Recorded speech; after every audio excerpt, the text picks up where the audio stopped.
Hello friends, आज हम class 10th की बैक एक्सरसाइज करेंगे चैप्टर 1 की। और पिछली वीडियो में हमने पूरा चैप्टर डिस्कस कर लिया है, साथ में उसके इंटेक्स्ट क्वेश्चन भी कर लिए हैं। आज हम करेंगे इसकी बैक एक्सरसाइज। सो हम पहले क्वेश्चन से शुरू हो जाते हैं।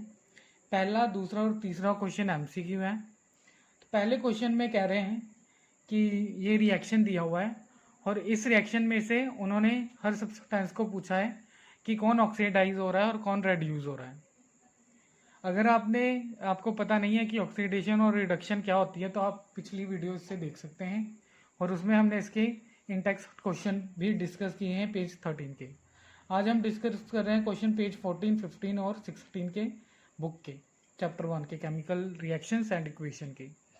तो पहला क्वेश्चन है कि which of the following statements about the reaction below are incorrect. ये जो रिएक्शन है, जो इसकी स्टेटमेंट्स है, जो ऑप्शन दिए हुए हैं नीचे ABCD, तो उसमें से बताना कि कौन से वाले गलत हैं।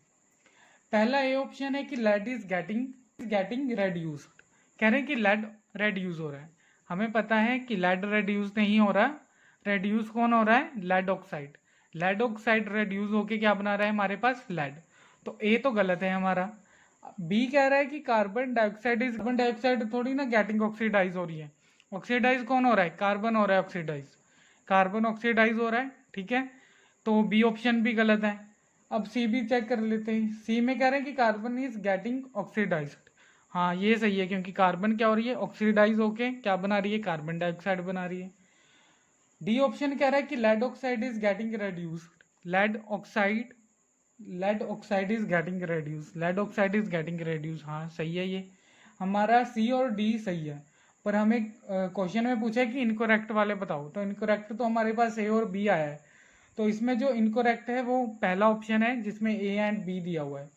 तो ये पहले का आंसर है। दूसरा क्वेश्चन कह रहा है कि Fe2O3 plus 2Al gives Al2O3 plus 2Fe। Ferric oxide plus aluminium gives aluminium oxide plus iron. तो उन्होंने पूछा है बताओ कि ये above reaction is an example of. किसकी एग्जाम्पल है? आपको दिख रहा है कि डिस्प्लेसमेंट हो रही है, क्योंकि ये जो आयरन था, एल्युमिनियम ने इसे डिस्प्लेस करके अपनी जगह ऑक्साइड के साथ रिएक्ट कर लिया और क्या बना दिया है? Aluminium oxide. तो ये डिस्प्लेसमेंट रिएक्शन है, क्योंकि सिंगल एलिमेंट डिस्प्लेस कर रहा है दूसरे एलिमेंट को। अगर यहाँ पर एल्युमिनियम के साथ भी कुछ लगा होता, मे बी आयरन उसके साथ रिएक्ट कर लेता, तो ये डबल डिस्प्लेसमेंट हो जाता, ठीक है। पर अभी ये क्या है? सिंगल डिस्प्लेसमेंट रिएक्शन या ओनली डिस्प्लेसमेंट रिएक्शन। और सेकंड का डी ऑप्शन करेक्ट है। थर्ड क्वेश्चन है what happens when dilute hydrochloric acid is added to iron filing. Tick the correct answer. Correct answer है ए। उन्होंने पूछा है कि जब आयरन फिलिंग्स को हाइड्रोक्लोरिक एसिड में डाला जाए तो हमारे पास क्या प्रोड्यूस होगा? हमारे पास हाइड्रोजन गैस निकलेगी और आयरन क्लोराइड प्रोड्यूस होगा। इस रिएक्शन को हम लिख के देख लेते हैं एक बार। इन्होंने पहले हमें रिएक्टेंट साइड क्या दिया है? इन्होंने रिएक्टेंट्स में हमें दिया है HCl हाइड्रोक्लोरिक एसिड। किसके साथ रिएक्ट कर रहा है? आयरन के साथ रिएक्ट कर रहा है। हमारे पास क्या बनेगा? FeCl2 plus hydrogen gas. यहाँ पर बैलेंस करने के लिए 2 लगा दिया है मैंने। एटम्स दोनों side, reactant and product side, atoms balance हो गए। तो हम HCl में आयरन की फिलिंग से डाल रहे हैं, तो हमारे पास iron chloride plus hydrogen gas evolve होगी, जो कि मैंने लिख दिया है। अब ये जो है ये भी डिस्प्लेसमेंट रिएक्शन है, ये भी डिस्प्लेसमेंट रिएक्शन है, क्योंकि आयरन हाइड्रोजन को रिमूव कर रहा है यहाँ से, ठीक है, उसकी जगह खुद लग रहा है। और ये रिएक्शन डिस्प्लेसमेंट रिएक्शन है। इस रिएक्शन को हम चैप्टर 2 में भी पढ़ेंगे, जिसमें हम मेटल्स का रिएक्शन देखेंगे। Iron is a metal. जब भी HCl एसिड होता है, लिखा भी हुआ है हाइड्रोक्लोरिक एसिड, तो जब हाइड्रोक्लोरिक या कोई भी एसिड के साथ मेटल को रिएक्ट कराया जाता है तो हमारे पास एक सोल्ट बनता है और हाइड्रोजन गैस इवोल्व होती है। हाइड्रोजन गैस तो इवोल्व होगी और सोल्ट हमारे पास क्या बना है? आयरन का सोल्ट बना है। क्या है वो आयरन का सोल्ट? फेरस क्लोराइड बना है, ठीक है। अब हम फोर्थ क्वेश्चन कर लेते हैं। फोर्थ क्वेश्चन है कि what is a balanced chemical equation. Why should chemical equation is balanced. तो बैलेंस्ड केमिकल इक्वेशन क्या होती है? बैलेंस्ड केमिकल इक्वेशन वो इक्वेशन होती है जिसमें दोनों side reactant and product side number of elements same हो, मतलब दोनों which number of atoms of the elements present in the reactant side and product sides are equal. जैसे आयरन, ये एग्जांपल देखें तो आयरन जो है एक है, रिएक्टेंट साइड प्रोडक्ट साइड भी एक एटम है उसका, तो आयरन के नंबर ऑफ एटम्स बैलेंस है। अगर वहीं क्लोरीन की बात करें, क्लोरीन के यहाँ पर कितने हैं, 2, और यहाँ पर भी प्रोडक्ट साइड कितने हैं, 2। इसी तरह हाइड्रोजन की बात करें तो हाइड्रोजन के भी 2 एटम्स हैं रिएक्टेंट साइड, और प्रोडक्ट साइड भी कितने हैं, 2। तो ये क्या है, हमारी बैलेंस्ड केमिकल इक्वेशन। अब उन्होंने पूछा कि केमिकल इक्वेशन को बैलेंस क्यों करते हैं, तो हमने क्लास 9th में पढ़ा हुआ है कि in a chemical reaction mass can neither be created nor destroyed. Mass can neither be created nor destroyed, जो कि है conservation of mass, law of conservation of mass, ये कहता है कि mass can neither be created nor destroyed. इसलिए हम chemical equation को बैलेंस करते हैं कि जितना हमने रिएक्टेंट साइड केमिकल दिया है उतना ही हमें प्रोडक्ट साइड भी मिलना चाहिए। तो the law of conservation of mass के according mass can neither be created nor destroyed, इसलिए हम केमिकल इक्वेशन को बैलेंस करते हैं। अब हम करेंगे question number 8। Question number 5th, 6th और 7th मैंने करा दिया है पिछली वीडियोस में, आप पिछली वीडियोस में उसे चेक कर सकते हैं। अब हम क्वेश्चन करेंगे 8, क्वेश्चन नंबर 8 करेंगे, उसका ए पार्ट। क्वेश्चन 8 कह रहा है कि right the balanced chemical equation for the following and identify the type of chemical reaction in each case. पहले तो इसे बैलेंस भी करना है और क्या करना है, इसे कौन सा टाइप है वो भी बताना है। पहले मैंने बताया था कि जो केमिकल इक्वेशन है वो 3 तरह से लिखी जा सकती है। पहली है स्टेटमेंट फॉर्म, सेकंड है वर्ड फॉर्म, थर्ड है फॉर्मूला फॉर्म, जिसे हम chemical equation, normally chemical equation बोलते हैं। तो ये जो है ये हमारी वर्ड फॉर्म है। अब हम इसे किस में लिखेंगे, अब हम इसे लिखेंगे फॉर्मूला फॉर्म में। तो पहले पोटेशियम ब्रोमाइड बना लेते हैं। पोटेशियम ब्रोमाइड कैसे बनाएंगे, पोटेशियम का सिंबल होता है के, पोटेशियम का सिंबल होता है के, चार्ज होता है उस पर 1+, 1 पॉजिटिव, और ब्रोमाइड होता है Br, चार्ज होता है उस पर 1-, क्रॉस करेंगे हमारे पास KBr आ गया, जो कि हमारा क्या है, पोटेशियम ब्रोमाइड। इसके बाद हम बताएंगे बैरियम आयोडाइड। बैरियम का सिंबल होता है Ba, बैरियम का सिंबल होता है Ba, चार्ज होता है 2+, 2 पॉजिटिव। आयोडाइड का सिंबल होता है I, चार्ज होता है 1-, क्रॉस करेंगे हमारे पास BaI2 बन जाएगा, जो कि हमारा बैरियम आयोडाइड है। प्रोडक्ट साइड पे हमें क्या मिल रहा है, पोटेशियम आयोडाइड। पोटेशियम आयोडाइड बनाएंगे, पोटेशियम का सिंबल क्या है के, चार्ज कितना है 1+, आयोडाइड का सिंबल क्या है I, चार्ज कितना है 1-, क्रॉस करेंगे हमारे पास क्या बन जाएगा, potassium iodide KI। Barium bromide बनाएंगे, बैरियम का सिंबल है Ba, ब्रोमाइड का सिंबल है Br। बैरियम पे चार्ज है 2+ और ब्रोमाइड पे चार्ज है 1-, क्रॉस करेंगे हमारा क्या बन जाएगा BaBr2, बैरियम ब्रोमाइड। अब इन सबको लिख लेते हैं। हमारे पास क्या है, पोटेशियम ब्रोमाइड KBr रिएक्ट कर रहा है बैरियम आयोडाइड के साथ BaI2। प्रोडक्ट में हमें क्या मिल रहा है, पोटेशियम, प्रोडक्ट में हमें क्या मिल रहा है, प्रोडक्ट में हमें मिल रहा है पोटेशियम आयोडाइड KI2 KI, और क्या मिल रहा है साथ में, बैरियम ब्रोमाइड BaBr2। अब नंबर ऑफ एटम्स बैलेंस करेंगे। नंबर ऑफ एटम्स दोनों side reactant and product side एक एक एलिमेंट के देखेंगे। पहले देखते हैं पोटेशियम। पोटेशियम यहाँ पर रिएक्टेंट साइड एक है, यहाँ पर भी एक है। ब्रोमाइड एक है, ब्रोमाइड 2 है।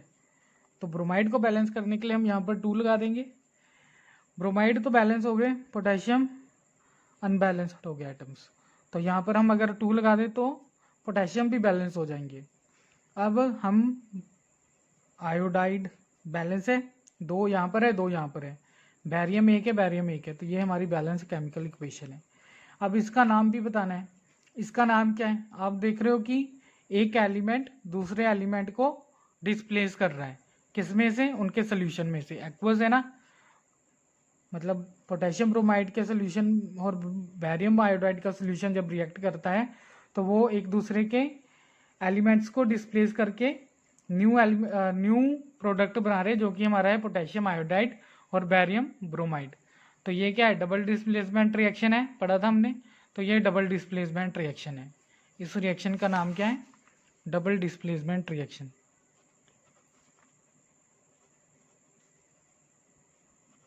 Double displacement reaction.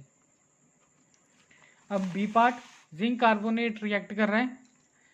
Zinc carbonate solid है, ये हमें क्या प्रोडक्ट साइड पे दे रहा है? जिंक ऑक्साइड और कार्बन डाइऑक्साइड गैस। तो जिंक कार्बोनेट बना लेते हैं। जिंक का सिंबल है Zn, कार्बोनेट का सिंबल है CO3। जिंक पे चार्ज है 2+, कार्बोनेट पे चार्ज है 2-। तो ये हमारा बन जाएगा zinc carbonate ZnCO3। Charge same होने की वजह से हम नहीं लिखते हैं। प्रोडक्ट में हमें जिंक ऑक्साइड मिल रहा है। जिंक का सिंबल है Zn, चार्ज है 2+, ऑक्साइड का सिंबल है O, चार्ज है 2-। क्रॉस करेंगे हमारे पास ZnO बन जाएगा जो कि जिंक ऑक्साइड है। कार्बन डाइऑक्साइड, कार्बन का सिंबल C, ऑक्साइड का सिंबल O, कार्बन पे वैलेंसी 4 और ऑक्साइड पे वैलेंसी 2। क्रॉस करेंगे तो ये हमारा सिंपल और नंबर रेशियो में लिखेंगे तो ये 2 और ये 1। आप क्रॉस करेंगे तो हमारा CO2 बन जाएगा। ये हमारा कार्बन डाइऑक्साइड है। अब इसे लिख लेते हैं। इसे लिखेंगे तो हमारा बन जाएगा ZnCO3 जिंक कार्बोनेट। हमें क्या मिल रहा है उससे? Zinc oxide plus CO2। तो नंबर ऑफ एटम्स बैलेंस करते हैं अब दोनों side, reactant and product side. Zinc एक है, जिंक एक है, कार्बन एक है, कार्बन एक है। ऑक्साइड, ऑक्सीजन के एटम्स कितने? 3। ऑक्सीजन के एटम कितने? 3। तो ये हमारी बैलेंस केमिकल इक्वेशन है। इसका नाम जो है आप देख रहे हो कि एक सिंगल रिएक्टेंट हमें 2 प्रोडक्ट दे रहा है। तो हमने ये कौन सा है? डिकम्पोजिशन रिएक्शन है। डिकम्पोजिशन रिएक्शन क्या होता है? When a substance decomposes to give 2 or more products is called decomposition reaction। तो ये कौन सा रिएक्शन है? Decomposition reaction. Decomposition reaction. C part है कि जब हाइड्रोजन प्लस क्लोरीन रिएक्ट करते हैं तो हमारे पास HCl बनता है जो कि है हाइड्रोजन क्लोराइड। कार्बन डाइऑक्साइड लिखते हैं गलती से, क्लोराइड। तो अब हाइड्रोजन इंडिविजुअल एग्जिस्टेंस नहीं है तो हम H2 लेंगे। क्लोरीन की भी इंडिविजुअल एग्जिस्टेंस नहीं है तो हम Cl2 लेंगे। मॉलिक्यूलर फॉर्म में एग्जिस्ट करते हैं हाइड्रोजन क्लोराइड। हाइड्रोजन का सिंबल H, क्लोरीन का सिंबल Cl। हाइड्रोजन पे 1+ चार्ज, क्लोरीन पे 1- चार्ज। क्रॉस करेंगे हमारा HCl बन जाएगा। हमें प्रोडक्ट में HCl मिल रहा है। नंबर ऑफ एटम्स बैलेंस करेंगे, हाइड्रोजन 2, क्लोरीन भी 2 और यहाँ पर एक है तो 2 लगा के नंबर ऑफ एटम्स दोनों के बैलेंस हो गए। अब इसका टाइप कौन सा है? ये कम्बिनेशन रिएक्शन है क्योंकि 2 रिएक्टेंट कंबाइन होके हमें एक सिंगल प्रोडक्ट दे रहे हैं। तो ये कम्बिनेशन रिएक्शन है। Combination reaction.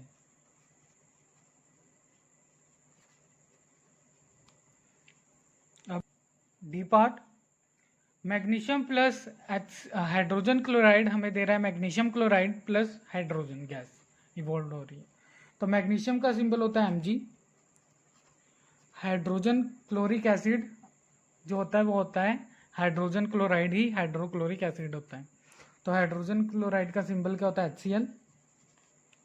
हमें प्रोडक्ट साइड पे क्या मिल रहा है? Magnesium chloride. Magnesium chloride, magnesium का सिंबल Mg, चार्ज 2+, क्लोराइड का सिंबल Cl, चार्ज 1-। क्रॉस करेंगे हमारे पास क्या आ जाएगा? MgCl2।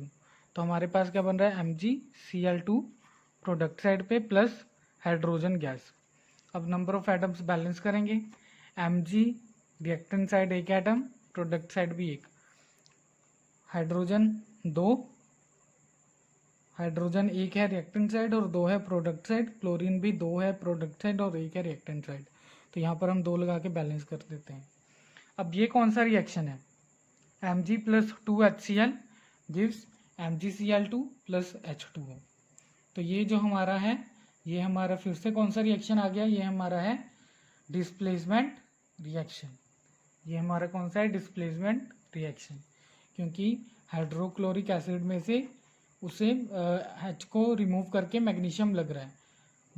आगे हमारे पास 9th क्वेश्चन आ गया। 9th क्वेश्चन कह रहा है what does one mean by exothermic and endothermic reaction, give one example. Exothermic और एंडोथर्मिक रिएक्शन क्या है, इनमें डिफरेंस बताना है। एक्सोथर्मिक होता है हीट का रिमूवल प्रोडक्ट साइड पे और एंडोथर्मिक होता है हीट की एंट्री किस साइड पे, रिएक्टेंट साइड पे। तो हम लिख सकते हैं एंडोथर्मिक को, endo means entry, thermic means heat, exo means exit, thermic means heat. तो exothermic means exit of heat, endothermic means entry of heat. तो एग्जिट ऑफ हीट किस में होगी, एग्जिट ऑफ हीट तो प्रोडक्ट साइड में दिखेगी, but entry of heat किधर दिखाएंगे, रिएक्टेंट साइड पे। तो पहले इनकी डेफिनेशन देख लेते हैं। रिएक्शन जिसमें हीट रिलीज होती है along with the formation of products उसे एक्सोथर्मिक बोलते हैं, और जिस रिएक्शन में हीट ऑब्जर्व्ड होती है उसे बोलते हैं हम एंडोथर्मिक। इसमें हम ये भी लिख सकते हैं कि heat is given in the product side. यहाँ पर लिख सकते हैं heat is released in the product, heat exothermic में लिख सकते हैं heat is released in the product side, endothermic में लिख सकते हैं heat is observed in reactant side. दो डिफरेंस हो गए, एक ही लिखा है मैंने, दूसरा बता दिया है। एग्जाम्पल देख लेते हैं। कार्बन को जब हीट किया जाता है तो हमारे पास carbon dioxide plus heat release होती है। कार्बन को जब ऑक्सीजन के साथ रिएक्ट कराया जाता है तो हमारे पास carbon dioxide plus heat release होती है। इसी तरह कैल्शियम ऑक्साइड और वाटर को जब रिएक्ट कराया जाता है तो कैल्शियम हाइड्रोक्साइड निकलती है जो कि एक्सोथर्मिक होता है। इसी तरह जब हम एंडोथर्मिक की एग्जाम्पल करेंगे तो ये वाला देख लेते हैं 2AgCl। इसे जब सनलाइट में रखेंगे तो ये ब्रेक हो जाएगा, डिकम्पोजिशन रिएक्शन है ये बन जाएगा सिल्वर और क्लोरीन गैस। इसी तरह वाटर को जब इलेक्ट्रोलिसिस करेंगे ये किस में ब्रेक हो जाएगा, हाइड्रोजन गैस और ऑक्सीजन गैस में। तो यहाँ पर हम हीट इधर प्रोडक्ट साइड इधर रिएक्टेंट साइड दे रहे हैं एंडोथर्मिक में, और एक्सोथर्मिक में हम किधर दे रहे हैं, रिलीज हो रही है किधर, प्रोडक्ट साइड पे। यहाँ पर क्या आएगा, हीट होएगा, ये जो प्रोडक्ट बनेगा ये गर्म होगा। इसी तरह यहाँ पर हीट रिलीज होगी, जब किसी कार्बन वाले को जलाया जाता है तो हीट रिलीज होती है। अब एक्सोथर्मिक और एंडोथर्मिक का डिफरेंस हो गया। अब हम क्वेश्चन नंबर 10th करेंगे। 10th क्वेश्चन कह रहा है why is the respiration considered an exothermic reaction, explain. कह रहे हैं कि रेस्पिरेशन को एक्सोथर्मिक रिएक्शन क्यों कंसिडर किया जाता है, एक्सप्लेन करो। तो क्यों इसे कंसिडर किया जाता है, मतलब अगर रिएक्शन हो रहा है तो मतलब कि हीट जो होगी प्रोडक्ट साइड पे रिलीज होगी। ये तो हमें समझ आ गया कि एक्सोथर्मिक क्या होता है, हीट जो होगी वो रिलीज होगी कहाँ पर, प्रोडक्ट साइड पे। और एंडो में हीट ऑब्जर्व करवाएंगे कौन, प्रोडक्ट्स ऑब्जर्व करके हमें क्या देंगे, रिएक्टेंट्स ऑब्जर्व करके हमें क्या देंगे, हमें प्रोडक्ट देंगे। तो अब हम देखते हैं कि रेस्पिरेशन को एक्सोथर्मिक रिएक्शन क्यों कहते हैं। The food we eat is broken down into simpler substances such as glucose. This glucose combines with oxygen in the cells of our body and provides energy. जो हम खाना खाते हैं तो वो ब्रेक डाउन होता है सिंपलर सब्सटेंसेस जैसे कि ग्लूकोज। अब ये ग्लूकोज जो होता है ये रिएक्ट करता है ऑक्सीजन जो हमने इनहेल की होती है through the process called respiration. जो हम रेस्पिरेशन करते हैं उसमें हम इनहेल ऑफ एयर करते हैं और एक्सहेल ऑफ एयर करते हैं। पर इनहेल ऑफ एयर में हम क्या करते हैं, ऑक्सीजन लेते हैं, और एक्सहेल ऑफ में हम क्या करते हैं, कार्बन डाइऑक्साइड रिलीज कराते हैं। वो हिसाब आपको रिएक्शन से समझ आएगी। जैसे कि आप देख रहे हैं कि ग्लूकोज एक्वस में है, ऑक्सीजन भी एक्वस में है। ऑक्सीजन एक्वस में कैसे है, जब हमने ऑक्सीजन ली वो एयर फॉर्म में थी, जब वो लंग्स में गई तो वो हमारे ब्लड में डिजोल्व होगी। ग्लूकोज भी किस में है, हमारे ब्लड में। ग्लूकोज और ऑक्सीजन रिएक्ट करके हमें क्या देगी, कार्बन डाइऑक्साइड, वाटर और एनर्जी। और जो एनर्जी है वही हमें चाहिए, और ये एनर्जी किस साइड शो हो रही है, प्रोडक्ट साइड। तो ये एक्सोथर्मिक रिएक्शन है। ये सिंपली आपको एक्सप्लेन कर दिया, और आप ये रिएक्शन दिखाकर भी शो कर सकते हैं कि why respiration is considered as exothermic reaction. Example भी आपको दे दिया है, मतलब रिएक्शन दिखा दिया है आपको। अब हम करेंगे क्वेश्चन नेक्स्ट क्वेश्चन है question number 11। Why are decomposition reaction called the opposite of the combination reaction. Decomposition reaction को कॉम्बिनेशन रिएक्शन का उलट क्यों बोला जाता है। उलट इसीलिए बोला जाता है क्योंकि डिकम्पोजिशन में एक रिएक्टेंट हमें 2 या 2 से ज़्यादा प्रोडक्ट देता है, वेयर एज इन कॉम्बिनेशन हमें 2 या 2 से ज़्यादा रिएक्टेंट कंबाइन करके एक सिंगल प्रोडक्ट देते हैं। तो बस आपको उनकी डेफिनेशन और एक एग्जांपल लिखनी है। तो डिकम्पोजिशन रिएक्शन को क्यों बोला जाता है, इसका उलट, क्योंकि इसमें डिकम्पोजिशन में वन रिएक्टेंट डिकम्पोज होकर हमें 2 या 2 से ज़्यादा प्रोडक्ट देता है, whereas in combination reaction 2 और मोर रिएक्टेंट कंबाइन होकर हमें एक सिंगल प्रोडक्ट देते हैं। डिकम्पोजिशन की रिएक्शन है, ये है सिंगल रिएक्टेंट, ये डिकम्पोज होकर हमें 2 प्रोडक्ट दे रहा है, सिल्वर और क्लोरीन गैस। इसी तरह वाटर को जब डिकम्पोज किया जाता है in the process special process of decomposition called electrolysis, तो हमें हाइड्रोजन गैस और ऑक्सीजन गैस मिलती है। इसी तरह अब हम करेंगे कम्बिनेशन की एग्जांपल। कम्बिनेशन में हम जब कार्बन को ऑक्सीजन मतलब हीट करते हैं तो हमारे पास सिंगल प्रोडक्ट मिलता है जो कि है कार्बन डाइऑक्साइड। इसी तरह जब हम कैल्शियम ऑक्साइड को वाटर में ऐड करते हैं तो हमारे मिलता है कैल्शियम हाइड्रोक्साइड जो कि एक सिंगल प्रोडक्ट है। 12th क्वेश्चन कह रहा है कि write one equation is for decomposition reaction where energy is supplied to the where energy is supplied in the form of heat, light और electricity। कह रहे हैं कि एक एक एग्जांपल लिखो डिकम्पोजिशन रिएक्शन में जिसमें कि एनर्जी की डिफरेंट डिकम्पोज हो रहा है by the different form of energies, heat, light and electricity. अब decomposition reaction in the presence of heat हम देख रहे हैं। हीट की प्रेजेंस में हम देख रहे हैं कि कैल्शियम कार्बोनेट को जब हम हीट करते हैं तो वो ब्रेक हो जाता है। डिकम्पोज मतलब क्या हो जाता है, एक सिंगल रिएक्टेंट हमें 2 या 2 से ज़्यादा प्रोडक्ट देगा। तो आप देखना कि जो हमारे रिएक्टेंट है वो सिंगल ही रहेंगे, पर प्रोडक्ट हमारे 2 आएंगे या 2 से ज़्यादा आएंगे। 2 भी आ सकते हैं, 2 से ज़्यादा भी आ सकते हैं। तो डिकम्पोजिशन रिएक्शन देख रहे हैं, कैल्शियम कार्बोनेट क्या हो रहा है, कैल्शियम कार्बोनेट डिकम्पोज हो रहा है हीट की प्रेजेंस में। हमें क्या मिल रहा है, यहाँ पर हीट है, हीट की प्रेजेंस में डिकम्पोजिशन हो रहा है तो हमें क्या मिल रहा है, कैल्शियम ऑक्साइड और कार्बन डाइऑक्साइड। अब लाइट की प्रेजेंस में सिल्वर क्लोराइड डिकम्पोज होकर हमें क्या दे रहा है, सिल्वर, और क्या दे रहा है, यहाँ पर आप रेज शो कर सकते हो लाइट की,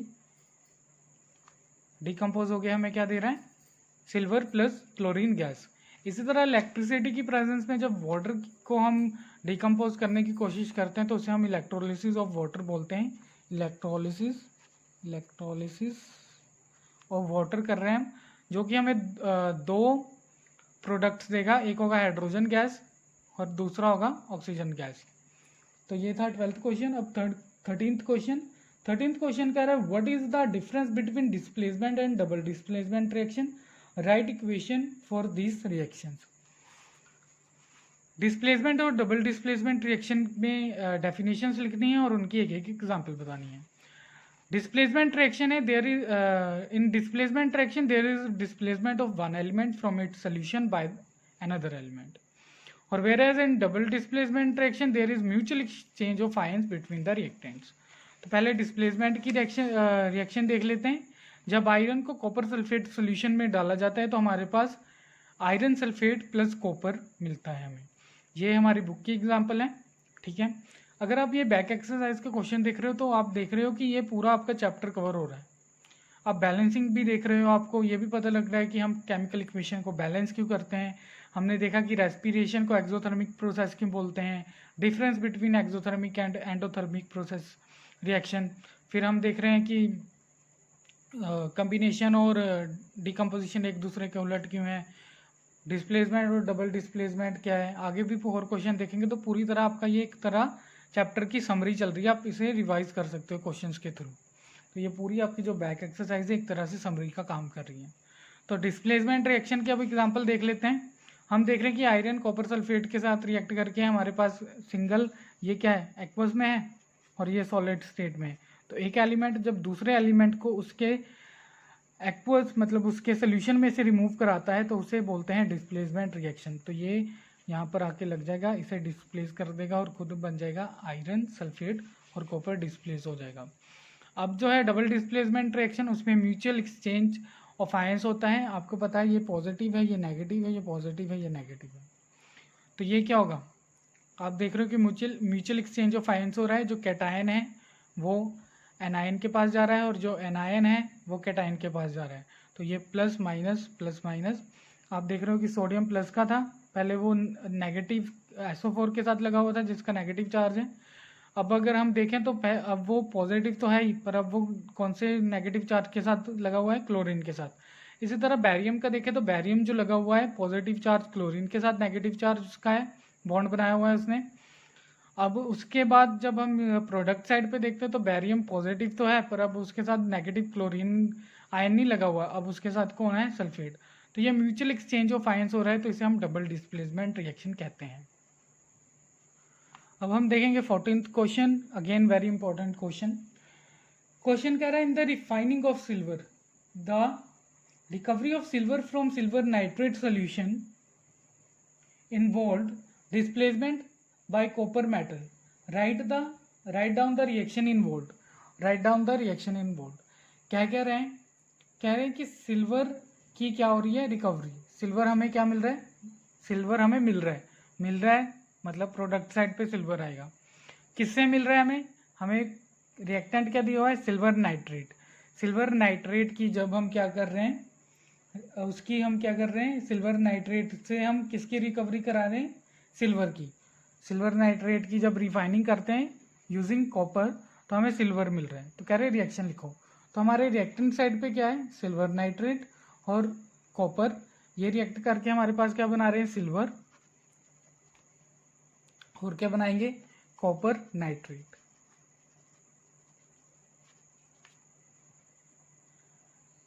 सिल्वर नाइट्रेट की रिफाइनिंग कर रहे हैं कॉपर को लेकर, मिल क्या रहा है हमें, सिल्वर। रिकवरी किसकी हो रही है, सिल्वर की। और ये हमारा क्या बनेगा, ये हमें मिलेगा साथ में कॉपर मिलेगा हमें, नाइट्रेट, कॉपर नाइट्रेट। तो ये क्या है, डिस्प्लेसमेंट रिएक्शन। कॉपर ने डिस्प्लेस कर दिया सिल्वर को, नाइट्रेट के साथ बॉन्ड बना लिया, तो ये है हमारा डिस्प्लेसमेंट रिएक्शन। इसे हम लिख भी सकते हैं फॉर्मूला फॉर्म में। सिल्वर होता है Ag, नाइट्रेट होता है NO3, नाइट्रेट पे चार्ज होता है -1 और सिल्वर पे चार्ज होता है 2+। रिएक्ट करके ये AgNO3 ब्रैकेट 2। कॉपर का सिंबल होता है Cu, ठीक है, और सिल्वर का सिंबल होता है Ag, ये Ag है। अब कॉपर नाइट्रेट बना रहे हैं, कॉपर का सिंबल है Cu, चार्ज है 2+, नाइट्रेट का भी NO3 देखा, चार्ज 1-, क्रॉस करके हमारे पास क्या बनेगा, CuNO3 ब्रैकेट 2। तो अब हम इसे लिखते हैं AgNO3 bracket 2 plus copper gives क्या मिल रहा है हमें, silver plus copper nitrate, silver plus copper nitrate मिल रहा है।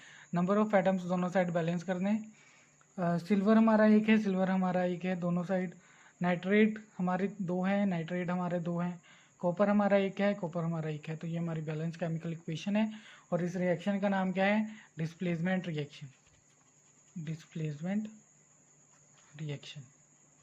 अब हम अगला क्वेश्चन करेंगे, अगला क्वेश्चन है 15th क्वेश्चन। 15th क्वेश्चन कह रहा है what do you mean by the precipitation reaction, explain by giving examples. Giving example भी देनी है उन्होंने। The reaction in which insoluble substance is form during the reaction is called precipitation reaction. और जो वो इनसॉल्युबल सब्सटेंस होती है उसे प्रेसिपिटेट बोलते हैं, प्रेसिपिटेट, ठीक है। रिएक्शन जिसमें कोई घुलने वाली चीज़ ना बने, जैसे ये अब रिएक्शन से ही समझ लेते हैं। Na2SO4 एक्वस में है मतलब डिजोल्व फॉर्म में है, BaCl2 एक्वस में है मतलब डिजोल्व फॉर्म में। जब ये दोनों रिएक्ट करेंगे हमारे पास BaSO4 बन जाएगा जो कि सॉलिड स्टेट में होगा, और हमारे पास NaCl बनेगा जो कि एक्वस स्टेट में होगा। मतलब ये घुला होगा पर ये सॉलिड में आ जाएगा आफ्टर रिएक्शन, और जो सॉलिड में आ गया तो मतलब वो क्या है, सॉलिड स्टेट में एग्जिस्ट कर रहा है, मतलब वो इनसॉल्युबल है, तभी वो सॉल्युबल नहीं हो रहा, मतलब वो घुल नहीं रहा, वो इनसॉल्युबल है। तो ये जो रिएक्शन होता है इस रिएक्शन को बोलते हैं प्रेसिपिटेशन रिएक्शन। और ये रिएक्शन अगर देखा जाए तो ये दूसरा इसका नाम अगर पूछे तो ये क्या है, ये है डबल डिस्प्लेसमेंट रिएक्शन। अब क्वेश्चन हम कर रहे हैं 16th क्वेश्चन कह रहा है explains the term gain of oxygen, और गेन और लूज ऑफ ऑक्सीजन के टर्म्स में हमें एग्जाम्पल दो ऑक्सीडेशन और रिडक्शन की। ऑक्सीडेशन और रिडक्शन की एग्जाम्पल दो। ऑक्सीडेशन होता है गेन ऑफ ऑक्सीजन और रिडक्शन होता है लूज ऑफ ऑक्सीजन। तो ये जो पहला वाला है ये है ऑक्सीडेशन की एग्जाम्पल। ऑक्सीडेशन में क्या होता है, गेन ऑफ O2 ऑक्सीजन, और यहीं पर यहाँ पर क्या हो रहा है, ये रिडक्शन की एग्जाम्पल है जिसमें क्या हो रहा है, लूज ऑफ ऑक्सीजन। ठीक है, ठीक है। अब अगला क्वेश्चन है 17th। कह रहे हैं एक शाइनी ब्राउन एलिमेंट एक्स, उसे हीट कर रहे हैं एयर में, हमें मिल रहा है एक ब्लैक कलर का सब्सटेंस। कह रहे हैं एक्स का भी नाम बताओ और जो ब्लैक कलर का कंपाउंड बना है उसका नाम भी बताओ। तो हमें पता है रिएक्शन क्या है। एक्स का पहले लिख लेते हैं कि क्या क्या दिया है। एक्स जो है हमारा शाइनी ब्राउन कलर्ड एलिमेंट है, उसको हम एयर में क्या कर रहे हैं, एयर में हम उसे हीट कर रहे हैं, हमारे पास एक ब्लैक कलर का सब्सटेंस बन रहा है। तो हमें पता है कि शाइनी ब्राउन कलर का सब्सटेंस जो होता है वो कॉपर होता है। यहाँ पर हमने लिख दिया कॉपर, उसको O2 के साथ रिएक्ट करके जब हम उसे हीट करेंगे तो हमारे पास ब्लैक कलर का कॉपर ऑक्साइड बनेगा, जो कि हमने बुक में जब शुरू किया था तो मैंने आपको ये एग्जांपल दी थी कि आपको कलर याद होने चाहिए। तो ये एज इट इज़ सीधा क्वेश्चन आ गया है आपको। अब अगला क्वेश्चन ब्लैंक शीट, मतलब कि अगला क्वेश्चन आपको खुद करना है। 18th, 19 और 20 वाला क्वेश्चन आपको खुद करना है। पूछ रहे हैं कि why do we apply paints on iron articles. आयरन आर्टिकल्स पे पेंट क्यों लगाते हैं? To protect it from corrosion. ठीक है, that's why we apply paints on iron articles. 19th question कह रहा है कि oil and fat containing food items are flushed with nitrogen. Why? जिन खाने की चीज़ों में ऑयल और फैट होते हैं उनमें नाइट्रोजन क्यों फ्लश की जाती है? जिनमें ऑयल और फैट होता है फूड आइटम्स में, उनमें नाइट्रोजन इसीलिए फ्लश की जाती है क्योंकि उनका टेस्ट और स्मेल चेंज हो जाती है अगर वो खुली रहें, क्योंकि वो ऑक्सीडाइज हो जाती है एयर के साथ रिएक्ट करके। तो इसीलिए उन्हें ऑक्सीडाइज होने से प्रोटेक्ट करने के लिए, उनके टेस्ट और स्मेल को बचाने के लिए हम उन्हें नाइट्रोजन गैस से, वो उनके जो बैग होते हैं चिप्स वगैरह के, जो भी फैट या ऑयल कंटेनिंग आइटम्स होते हैं, उन्हें फ्लश किया जाता है नाइट्रोजन गैस से। 20th क्वेश्चन कह रहा है explain the following terms with one example each. Corrosion और रेसिडिटी की एक एक एग्जाम्पल बताओ। करोजन की एग्जाम्पल क्या होगी? करोजन की एग्जाम्पल हम अभी लिख लेते हैं। करोजन की एग्जाम्पल होगी, जैसे हमने बोला कि आयरन को करोजन से प्रोटेक्ट करना है, तो आयरन का सिंबल होता है Fe, और वो अगर किससे करोजन से बचाना है तो हमें पता है कि H2O के साथ वो रिएक्ट करके हमारे पास क्या बन जाएगा, Fe3O4, गलत लिख दिया, और हाइड्रोजन गैस निकल जाएगी। ठीक है, तो ये एग्जाम्पल है करोजन की। अब हम करेंगे रेंसिडिटी की एग्जाम्पल। रेंसिडिटी क्या है कि फैट और ऑयल कंटेनिंग फूड्स में क्या होगी, ऑक्सीजन का रिएक्ट करके उनका स्मेल और टेस्ट चेंज हो गया। तो इसकी एग्जाम्पल कर लेते हैं। रेंसिडिटी की एग्जाम्पल में लिख लेते हैं हम। रेंसिडिटी की एग्जाम्पल में हम लिखेंगे कि जैसे when we left food containing fats and oil uncovered, its smell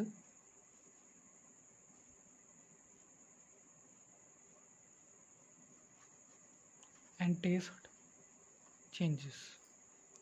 तो ये किसकी एग्जाम्पल है? रेंसिडिटी की। और ऊपर जो एग्जाम्पल दी है ये किसकी है? करोजन की।